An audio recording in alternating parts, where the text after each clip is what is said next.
You know who it is. It's your boy, Warren Freeman, Warren's Vlog, Episode 8. And this is my review of Monday Night Raw, August 30th, 2021.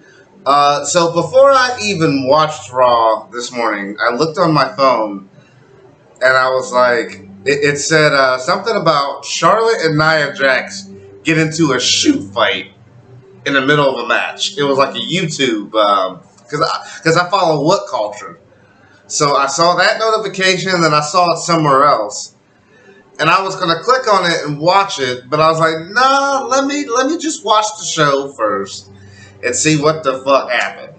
And then, after I watch the show, then I'll watch that clip, and I'll see what they're talking about. But I wanted to see if I could find it first, and I think I did. So, when I get to Charlotte versus Nia Jax, I'll talk more about that in detail. Alright, so Damian Priest comes out, and, well, first they recap their match from SummerSlam.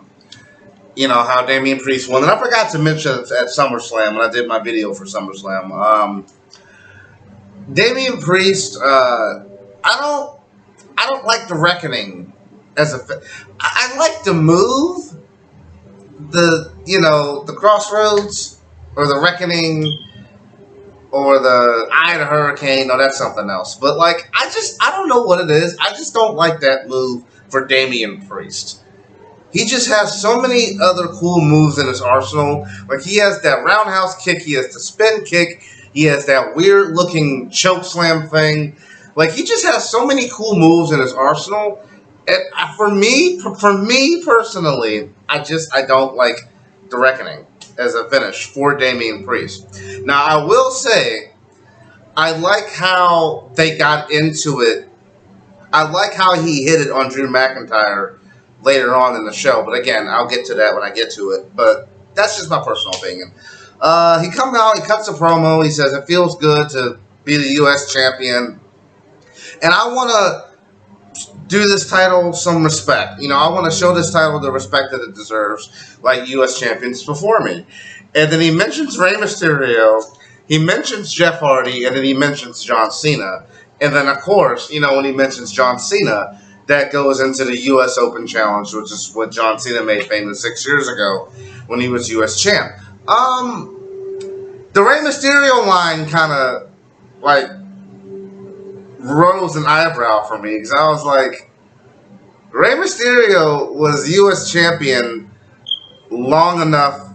He was champion for a cup of coffee, and then he gave the title up due to injury. And I'm not trying to shit on Rey Mysterio. I'm just saying, like, of all the U.S. champions you could have named, like Bret Hart, Kurt Angle. Like, I get wanting to name current U.S. champions, like people that we would remember, but like Rey Mysterio, like I don't know. I don't think that was like a good. Like, I get the whole Latin thing. Maybe that's why he dropped Rey Mysterio's name, but that kind of rose an eyebrow for me. Yeah, so that was a little weird. So he goes into the Open Challenge, and then this shit just turns into a mess, man. Like, Sheamus interrupts, and my immediate thought was, wait a minute, I thought Sheamus was supposed to face Bobby Lashley. And I'm going to get to that later. So Sheamus comes out and says, hey, fella, I'd like a title shot, fella. Then Drew McIntyre comes out. He says, hey, fella, I'd like to have a title shot, fella. I know, the Scottish and the Irish accents, they sound the same to me. I don't know why. Yeah, so, but Drew comes out and says, you know, this is the one title that's eluded me. You know, I've been the Intercontinental Champion, I've been a Tag Champion, I've been WWE Champion, but I've never been the U.S. Champion. And it's a little bit of a sidebar here. I always thought that would be a good angle for John Cena. Like, to go after the Intercontinental title. You know, use that same logic of, this is the one title that's eluded me my entire career. I think that'd be a good storyline for John Cena. And of course, him chasing that 17th world title. But sidebar over. Anyway, so then Bobby Lashley comes out with MVP. And they start talking shit. And I'm like, I mean, Now, on one hand, I liked it because it made the U.S. Championship and the champion feel important. If the WWE Championship, if the WWE Champion is coming after the U.S. title, it doesn't make sense. Like, if you're the WWE champion, why would you want to lower your title? But at the same time, if you're garnering the attention of your WWE champion as the U.S. champion, that makes the U.S. championship seem a little bit more important. I know it doesn't make sense, but it kind of does. It kind of doesn't. Anyway, MVP says, well, Bobby Lashley could be a double champion. Then Randy Orton comes out and said, with Matt Riddle, comes out and calls Bobby Lashley a greedy son of a bitch. like, he's like, you're already the WWE champion, but you want the U.S. title? And Bobby Lashley says, well, I do want to be double champion, but it don't got to be the U.S. title. And then Riddle's like, hey, we got some titles. And Orton's like, I gave a like, just so you guys know, just for Riddle alone. Just Riddle being Riddle. Like, there was a backstage segment where Riddle was just being silly. And so one of my likes that I gave for this show was just for Riddle alone. So anyway, Adam Pearce comes out with Sonya Deville. And they make 2 blockbuster title matches, okay? So we get a triple threat match with Damian Priest, Sheamus, and Drew McIntyre for Priest's U.S. title. And then the main event is going to be RK Bro defending the tag titles against MVP and Bobby Lashley.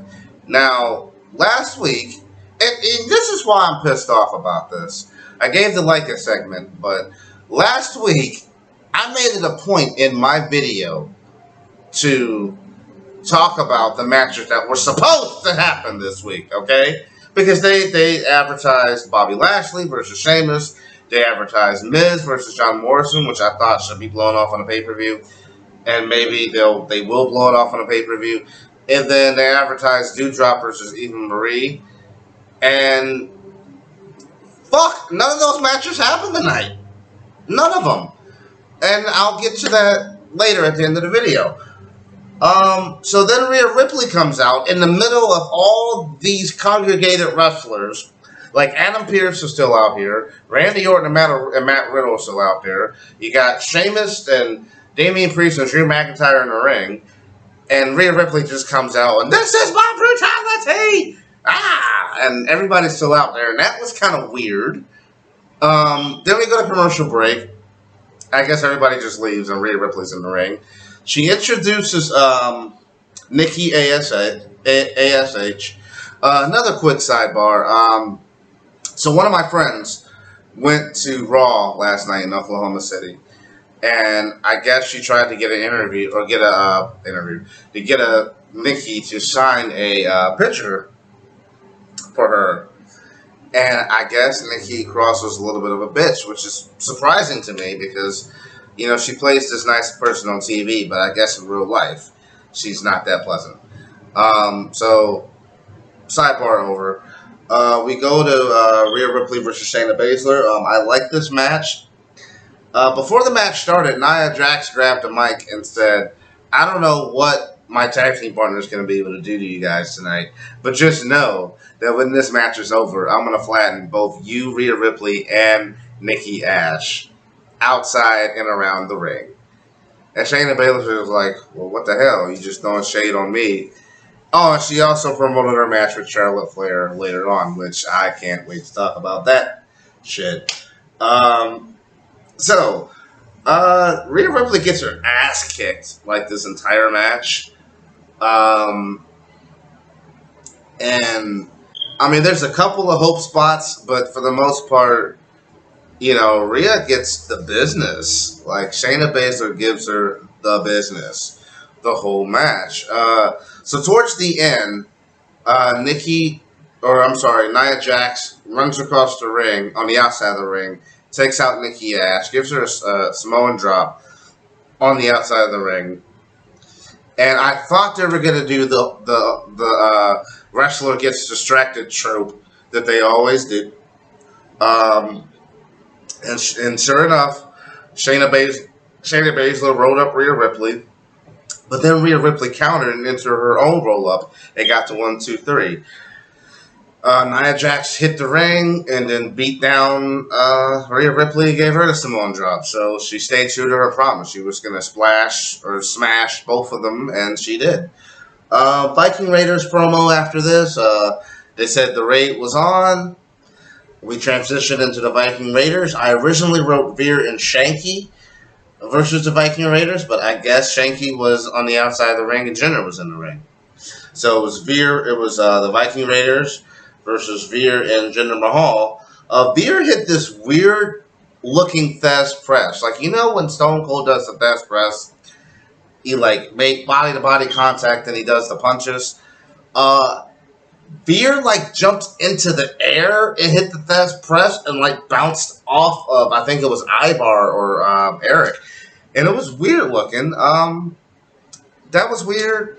They did the Viking experience on Jinder Mahal and the Raiders won.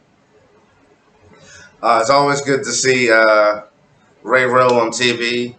You know, I had the chance to work with him. Well, not work with him, but me and my friend, he works for an indie promotion where I live at, and I did commentary for his match.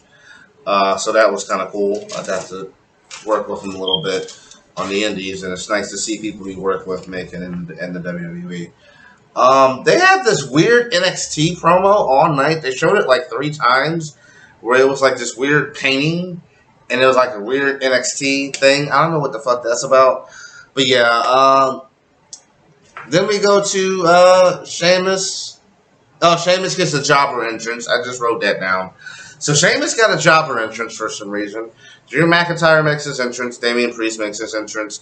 And then we have a pretty solid triple threat match. Probably going to give it match of the night. I didn't write a lot down for this match. The one spot that I liked was like a German Tower of Doom, if you will. So Drew McIntyre was in the Tree of Woe. He was upside down. Sheamus attempted a superplex on Damian Priest, and then like Drew McIntyre, his amazing core strength, got out of the Tree of Woe, gave Sheamus a German suplex, and with the momentum from the German suplex, Sheamus had this. From the momentum from the German suplex, Sheamus had the regular suplex, the American suplex, I guess, applied, and then it was like a Tower of Doom spot, and that was kind of cool. Sheamus got a near fall, countering the Claymore kick into a knee. I think I've seen that spot before when they wrestled. Drew kicked out.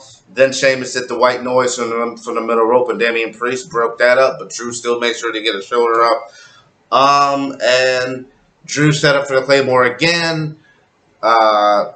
Priest got out of the way. Sheamus ate the Claymore kick. They did this weird tilt-a-whirl thing, and then they somehow got into the Reckoning. And I thought that the setup for the Reckoning, as I mentioned earlier, on Drew was really cool.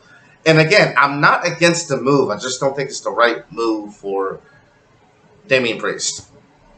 Like, he's a tall dude. He should do tall man things. Like a choke slam that he does, or like a big boot, or like that spinning heel kick I talked about. Like, again, I'm not against the move. I just don't think it's the right move for him. Same thing with Rhea Ripley. I always talk about the Riptide. I just don't think it's the right move for her. But I'm not against the move itself. And when I think, of her theme song, This Is My Brutality, when I think brutality, I don't think of a pump handle slam. I just think of the Road Dogg. You didn't know? All right. Then we go to the Bobby Lashley Goldberg recap, and they do the Goldberg interview. I watched this like a couple days ago. I guess they just plugged it in here on the Raw. And Goldberg said, it's not about the title anymore. I'm going to rip his soul I'm going to rip Bobby Lashley's soul from his chest. So either he's the Undertaker or he's now Shang Tsung for my Mortal Kombat fans. Yeah, so then we go to 24/7 shit, and I literally every day or every week I review this show. I write in my notes 24/7 shit. Get it the fuck off of my television. Why is Akira Tozawa dressed up like a dog? Why is this on my television? Get it the fuck off. Moving on. So this is the first match that was advertised that we didn't get. Eva Marie and Doudrop, they do a recap of their short rivalry. Doudrop attacks Eva from behind, and keep in mind, Doudrop is a babyface. Yeah, she attacks Eva Marie from behind, whoops her ass, splashes her a couple times. Then the referee says Eva Marie is unable to compete tonight. Where have we heard that before? Circa 2016. And then, like, the match is called off, and then Doudrop grabs the mic and says the winner of the match is Doudrop. But there wasn't a match. Like, the match got thrown off. So that was advertised and we didn't get it. I didn't care that we didn't get it because I didn't fucking care about it in the first place. But the fact that it was advertised and we didn't get it, that pissed me off. So I gave that a dislike. Charlotte interview backstage. She says that she's the queen and she's going to prove why she's the queen when she slays Nia Jax. Long live the queen. Yeah. So then we go to Karrion Kross versus Humberto Carrillo. I didn't give it a like. I didn't give it a dislike. I just gave it a line. Like, it was fair. It wasn't a complete squash. I'm still not sold by the gimmick that Karrion Kross got with the whatever that is supposed to be. So that happened. Carrillo lost. Then we go to Nia Jax interview, and she says, "I'm going to take her invisible crown and shove it up her behind." Then we go to the match, Nia Jax versus Charlotte Flair. And this is where it gets good. So I gave the match a dislike, because, and not just because of the shooting in the middle of the match. I guess I should explain what shooting means. So we know wrestling doesn't work, right? So when someone shoots, it means you're basically going off script. And y'all just start throwing live rounds for real. Like live slaps and real punches and whatnot. So, like I said, I saw the notification on my YouTube that there was a shoot fight between Charlotte and Nia Jax. And like I said, I explained at the beginning of the video, I wanted to watch Raw, see if I could spot it and see where it happened at.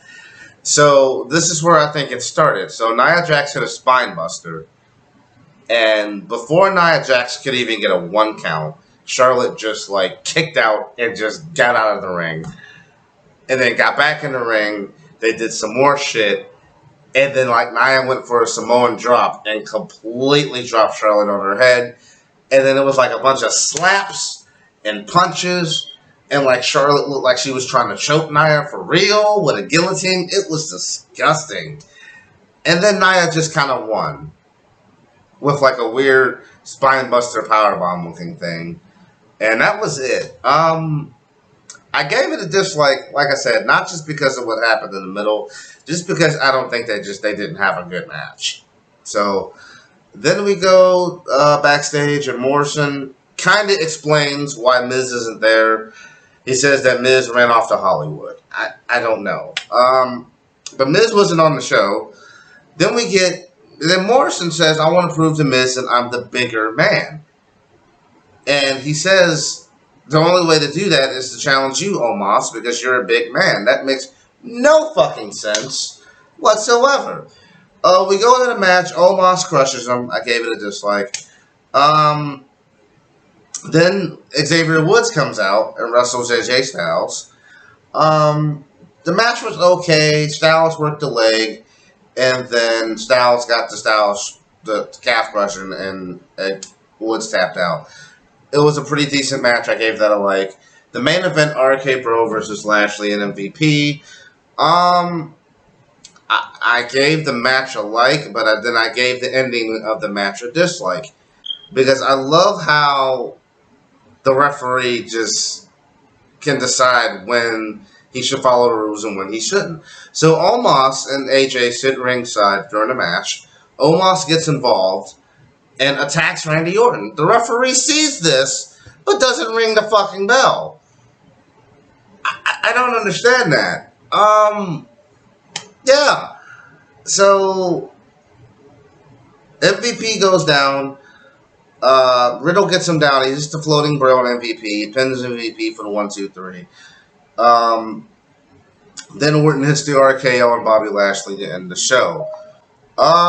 Like I said, that clearly should have been a disqualification, and it wasn't. I don't know why. All right. So overall, originally I gave the show 8 likes and 7 dislikes, but I'm gonna give it another dislike for the 3 matches that didn't happen that were advertised. I originally gave it. Well, my original score was 5 dislikes and 8 likes, and I added 2 dislikes for the 2 matches that were advertised that we didn't get. But we didn't really get much in the sense of Eva Marie and Doudrop either. So I'm going to increase that to 8 dislikes. So we're at a stalemate. 8 likes, 8 dislikes. So I'm going to give the show a C. I was thinking maybe a C minus, but the stuff that was good in the show was really, really good. So that's what saved it from being a C minus. So I gave it a C. Pretty average episode of Raw. I don't like false advertisement. I know that the card is subject to change, but don't fuck me around and give me 3 matches advertised last week that are supposed to happen this week and then don't do it. So that's my take on Raw. Like I said, 8 likes, 8 dislikes. Show grade a C. I'm projecting SmackDown to outdo them. So we'll see what happens. This has been Warren's Vlog, episode 8. You guys have a wonderful night.